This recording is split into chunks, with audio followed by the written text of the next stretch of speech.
Hey guys, and welcome back to Okami, and welcome to Act 3 of the game. Oh, hey Waka, I always love running into you at the start of videos. Well, you see, obviously we've dealt with the big issue that was plaguing the world for the time being, anyway. And so obviously he has to show up, because he has to give us a clue as to where to go next. Yeah, Kamiya turned up and said, hey, you gotta inform the players, don't take down the boss for them, even though you're perfectly capable of doing that, because otherwise that would just be anti-hype, you know? It'd kind of be like the General Scales fight at the end of Star Fox Adventures, where you walk towards him, you swing your sword once, or your staff, and he falls over. Yeah, that is pretty anticlimactic.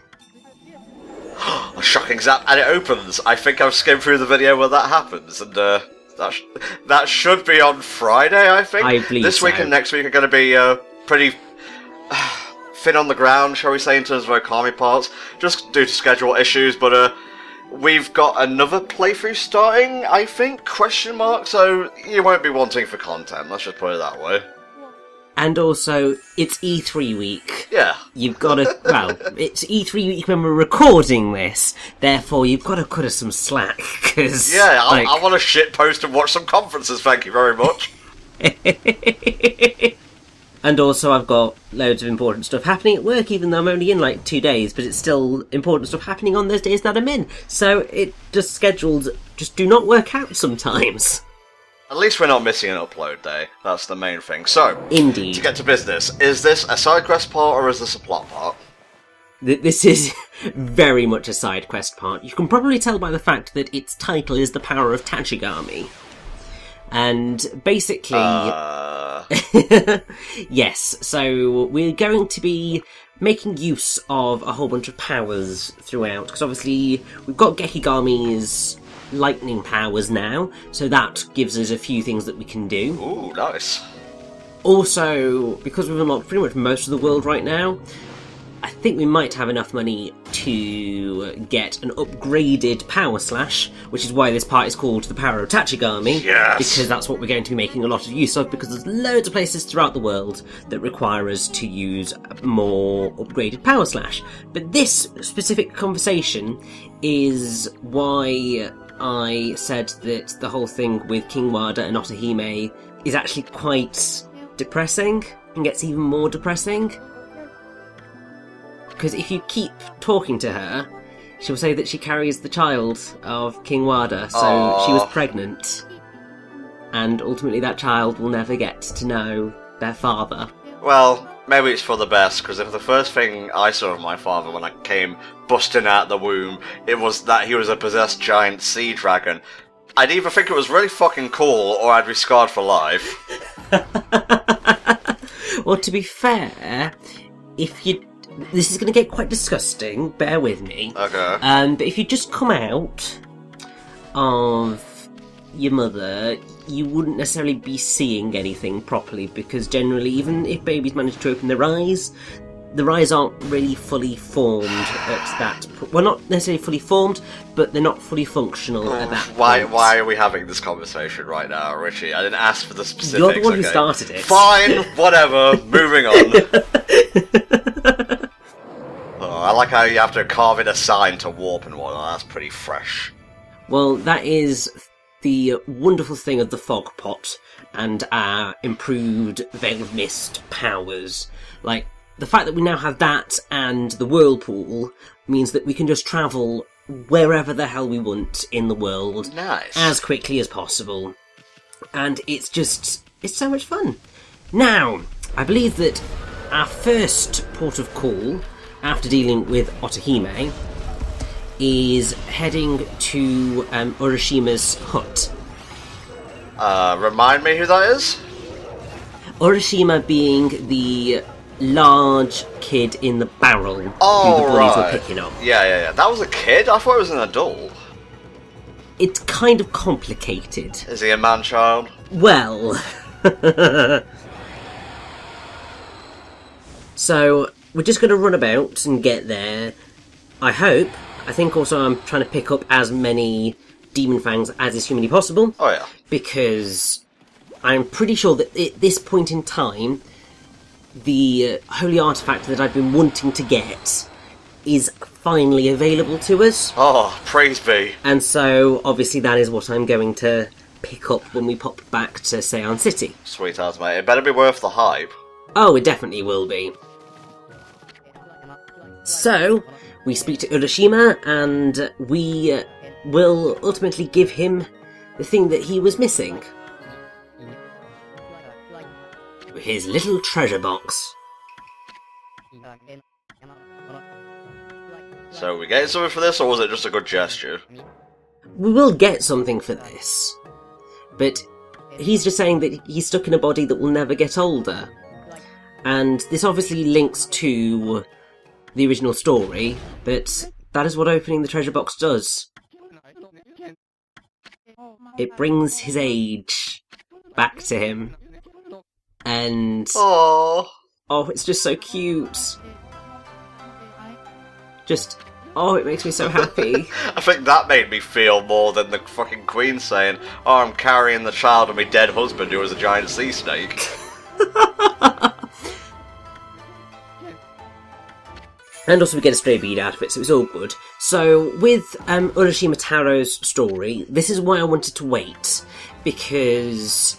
So, Urashima Taro stays with Otohime because he sort of falls in love with the princess. Slightly different kettle of fish to what's going on here, but still. Yes, yeah. But he wants to go back to his village to see his aging mother, so he requests permission to leave. And the princess says that she's sorry to see him go, but wishes him well and gives him a mysterious box called Tametebako, which will protect him from harm, but which she tells him never to open. Taro grabs the box, jumps on the back of the same turtle that had brought him there, and soon is at the seashore. When he goes home, everything's changed. His home is gone, his mother's vanished, and the people he knew are nowhere to be seen. He asks if anybody knows a man called Urashima Taro. They answer that they'd heard someone of that name had vanished at sea long ago. He discovers that 300 years have passed since the day he left for the bottom of the sea. Aww. Struck by grief, he absent-mindedly opens the box the princess has given him, from which bursts forth a cloud of white smoke. He suddenly aged, his beard long and white and his back bent. From the sea comes the sad, sweet voice of the princess. I told you not to open that box. In it was your old age. And yes, that is how the tale ends. These tales are all bittersweet, man. I just want an epic tale every once in a while, you know? I don't need old age creeping up and killing you suddenly. I know, it's ridiculous. I mean, that's not the most brutal variation of the plot. Because in one of them, well, there's a particular version in which he dies during the process of aging, so his body turns into dust, because obviously you can't live for 300 years. Yeah. Unless you're some sort of weird-ass god. Yeah, like Abby, for example. Exactly. Or you're, like, Adam and Eve in the Bible, because I'm pretty sure they live for, like, a ludicrous amount of time. Really? Were they immortal? I've never heard that before. So they weren't immortal, but I'm pretty sure that they lived for about 300 years at least. Mm-hmm. Now, after the passing of Queen Himiko, we have her grave here, effectively, or a shrine to her. And if we use water spouts to touch those markers, we get an upgrade to water spouts. Nice. And that is a power called Deluge. Ooh. So, you may be wondering how you use water in battle where there is no water to use. Well, this is it. Basically, you draw, I think it's 2 lines straight down, so basically it's a vertical version of the Veil of Mist. Yeah. Or it's either a vertical version of Veil of Mist or a vertical version of Cyclone. But it'll bring a downpour just in the area, and that is how you bring water into a battlefield.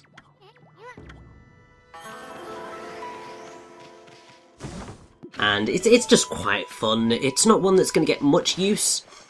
And yes, okay, so it is the Veil of Mist, but vertical, and that's quite nice.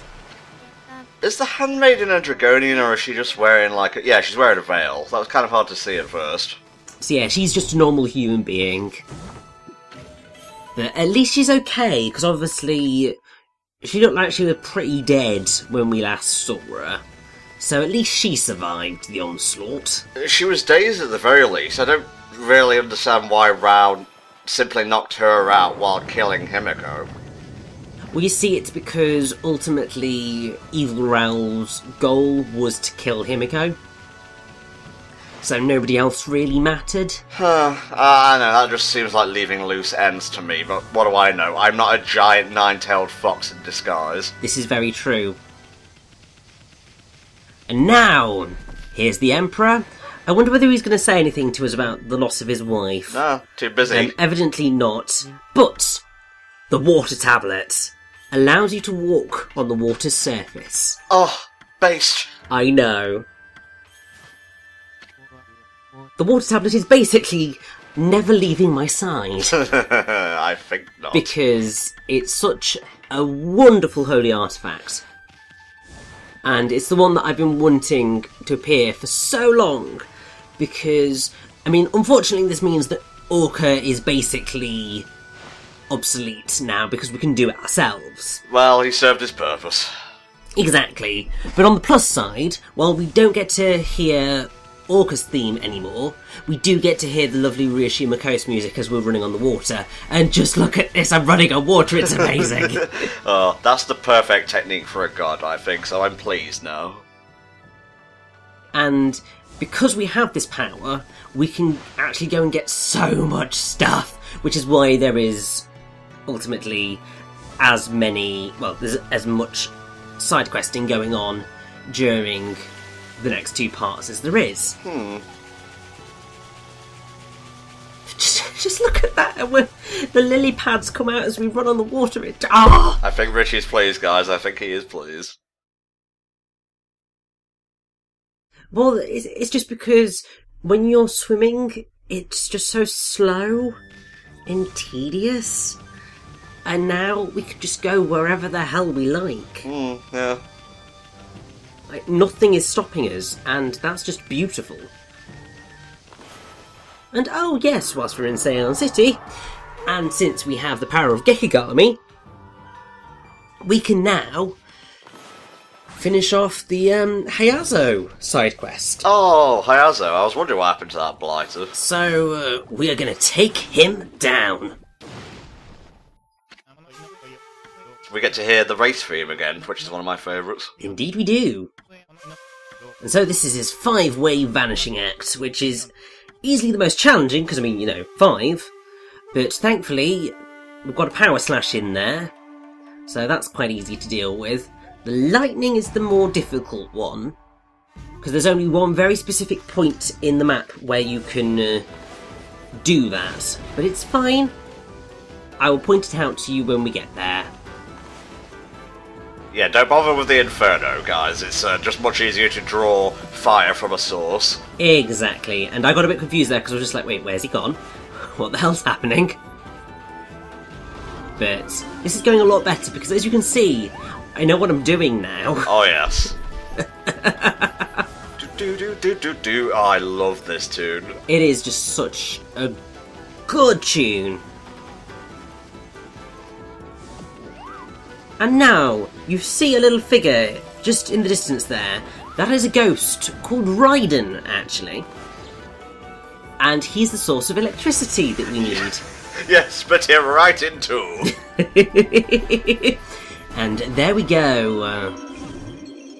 That is the end of Hayazo. Nice. That was the last race, then. That was the last chase on him, yes. And we get a buttload of praise, which is great. And we get the Dao mask, which we're actually wearing right now, which is hilarious. But also, since we have Deluge, we can finish off Camilla and Camelia's quest. So, initially we weren't able to make it rain, so we were able to make the tree. But we're going to make the tree, and then we're going to bring the downpour. And hopefully now, she will believe in the gods.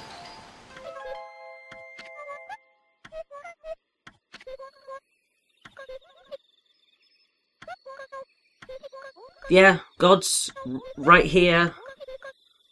Wolf wearing a mask. Clearly a god. Wielding a grass sword, which looks boss as fuck. I know. This is, you see, when I said that I loved the Blade of Kusanagi and it was my favourite glaive, you can see why. Because it's a cool design, but also it's just that swirl of wind that just goes through it every so often. That's meant to be a blade of grass blowing in the wind, right?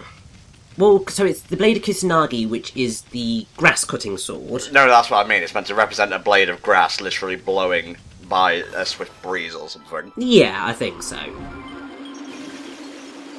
Now, since we have the Dow mask, we can return that to Abe, because he was missing it. And I forgot all about this place, to be honest. well, to be fair, I'm pretty sure that when I first played Okami, I did not realise it was here at all, because why on earth would you use the power spout, fountain, whatever, move on that little pond? You wouldn't think of doing it.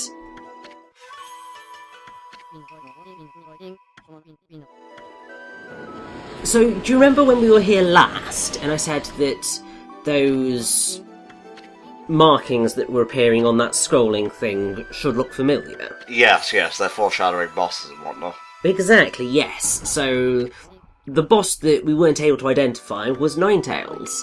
And so, if you come in here earlier than facing down Ninetales, then it's a little spoiler, it's a little foreshadowing. If you come after, then it's just there.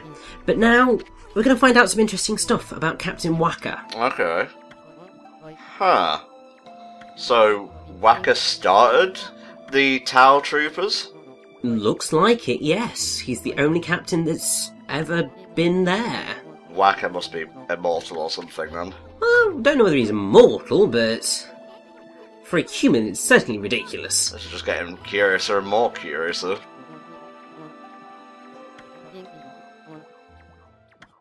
And, yeah, basically just repeats that bit of information. Thank you. We didn't need to see that twice, I got it the first time. Yeah, I was thinking, does he say another little bit? No, he does not, which was a shame, because I thought, give me a bit more, few more goodies. No, he decided to be a sod, but oh well.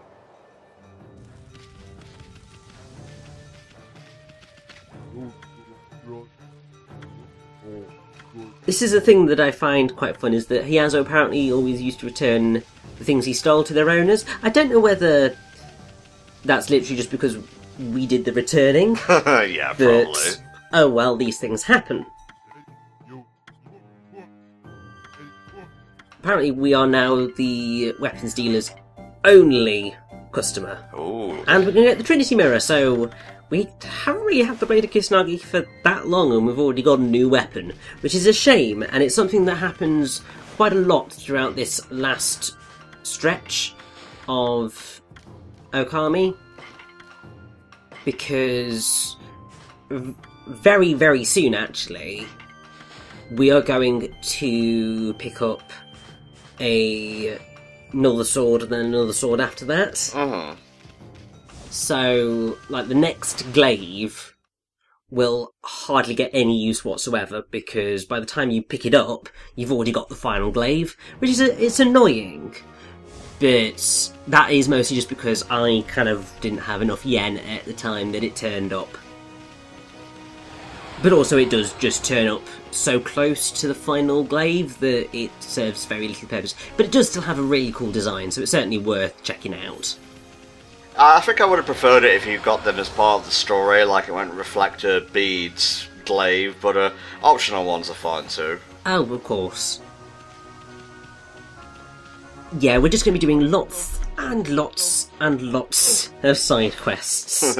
Like, it's insane. It's because we have now so many abilities, and because we can run across the water, just so much of the world that we've explored so far is available to us. Yeah.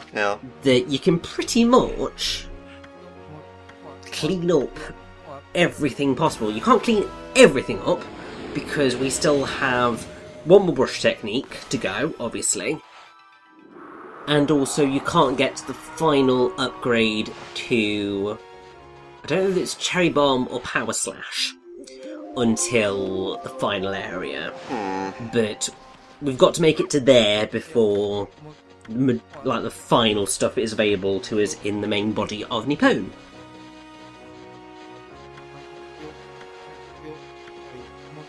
And so yes, we are just going to continue racing this guy until he shuts up and we've finished all of his races. Essentially, you do them, you've got to make it so that it's the next day for his next race to turn up, so it's not too bad now that we have Crescent and Sunrise. Yeah, for sure. Remember a time when we didn't have that? Oh my god, just drove me up the wall. Because obviously, particularly when you're exploring an area and you want to find all the dig spots and you need it to be night. Yeah. But it's the middle of the day and you're just kind of just going, I really want to continue because I don't know what time it's going to be when I've finished doing what I need to do, and that's kind of ridiculous. And we've got it now, we've got the ability to run on water. I'm just really happy right now. I don't know why they took out a time-changing thing from Zelda Twilight Princess, because, you know, Poes only appear at night, so if you encounter one and it suddenly turns to day, well, tough luck, you just gotta sit there and wait. Yeah, that's one of the things I always found quite frustrating about that, because it is just really annoying. It's one of the things that I do really like about Breath of the Wild. Uh-huh. Is that if you can make your way to a campfire, then you can wait for morning, noon or night. Oh, okay. At least I'm pretty sure you can. It's been a few... well, quite a few weeks now since I've played Zelda. Fair enough, mate, fair enough. I've been busy, well, attempting to play Kingdom Hearts Re-Chain of Memories. Gotten past Trickmaster and felt like I needed to have a little bit of a break because that guy's a dick. He's especially a dick in Chain of Memories, either version, so I don't blame you, really. We're having a good natter about RE Chain of Memories before we started recording. Richie says so far it's his least favourite Kingdom Hearts game. Indeed. It's just, it's the really repetitive story. Like, for all of Daisy's gameplay and structural problems, its plot is at least halfway engaging. There's just a lot of padding in it. With Recoded, even though the plot's really paper thin, the gameplay's at least still sort of fun. The gameplay's really fun in Recoded, actually. Exactly.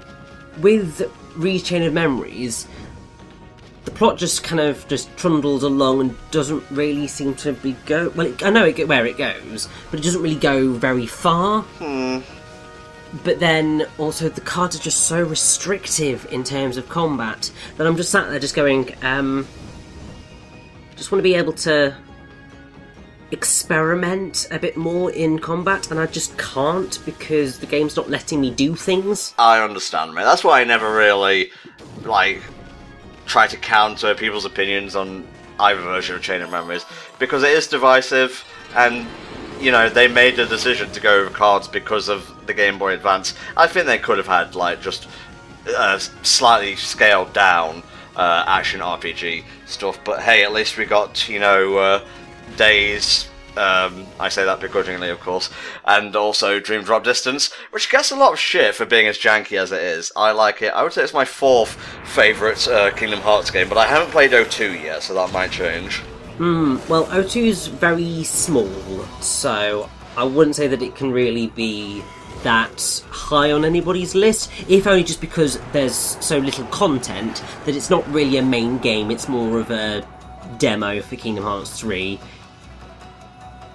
And also, it's got a few really frustrating enemies that I'm not fond of. Fair enough, mate, fair enough. This is the last Bandit Spider, isn't it?